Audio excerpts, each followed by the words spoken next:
before and after just 15 days, here's the result. And this is how. So recently guys, nahalata ko na medyo dull yung skin ko, tapos dehydrated siya kasi nga hindi ako mahilig mag-water. So wag niyo ako gagayahin. But meron naman solution dyan si DC Derm Cosmetics. Let's go! I went to their Dasmariñas branch and asked Miss Mimi kung ano ba yung best treatment for So, me. one of that is our skin boosters. It's perfect for your skin dahil nga it will increase your hydration because meron siyang hyaluronic acid. The natural component talaga ng skin natin, we have hyaluronic acid here in our skin. Kapag yun nade-deplete or nawawala, kailangan meron tayong replacement. So, itong skin boosters natin na to, it will replace yung mga nawalang mga nutrients and also yung ating skin hydration. And we started off by putting betadine on my face to keep it clean and safe. Don't worry, maglalagay naman sila ng topical anesthesia to make it more comfortable. Right after that ay nag-proceed na rin kami and here's my first time reaction. I know.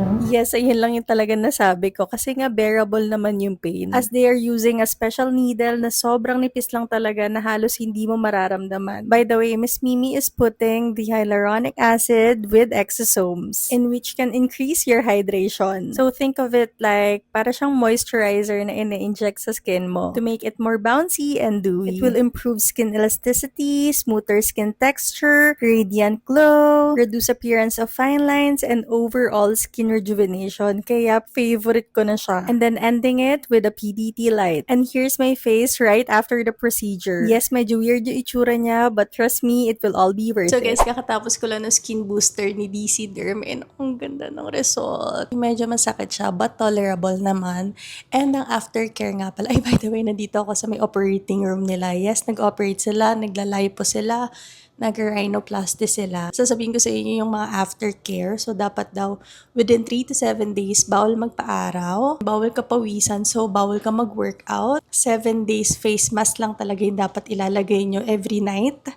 Bawal yung may mga active ingredients like yung mga collagen. And then, ang dapat lang ilalagay nyo is the moisturizer and sunblock only. Iwasan nyo lang yung may mga brightening. So, yun lang naman yung aftercare. So, yeah, yung update ko kayo every day within 2 weeks ko ano nga ba yung magiging itsura niya. Basta ito yung after niya.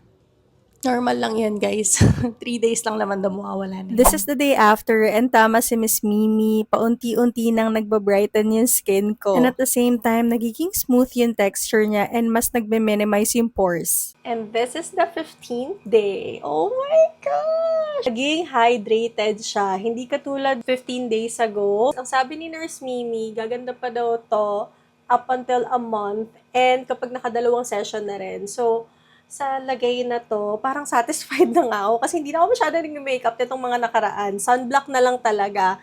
And oh my gosh! Ito guys, wala akong makeup ha. Wala akong nilagay sa mukha ko. Lip tint lang. Yun lang. Yun yung gusto natin girls, diba? Yung hindi tayo masyado nag-makeup kasi less hassle.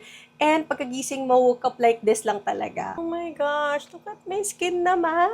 For sure, papangalawa pa akong session kasi ang itsura pa lang na ganito, super satisfying na what more pa kapag nakadalawang session na ako. And once na nakuha mo na yung magandang skin, glass skin na hinahanap mo, ito na yung mismong magiging maintenance mo.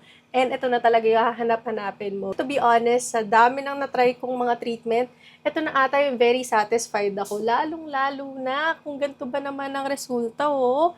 Hindi mo na kailangan masyadong mag-makeup every single day. Ang skin mo pa lang na healthy is sapat na talaga. Kung mag-i-splurge ka na lang sa isang treatment, better to have this one. Na-amaze ako.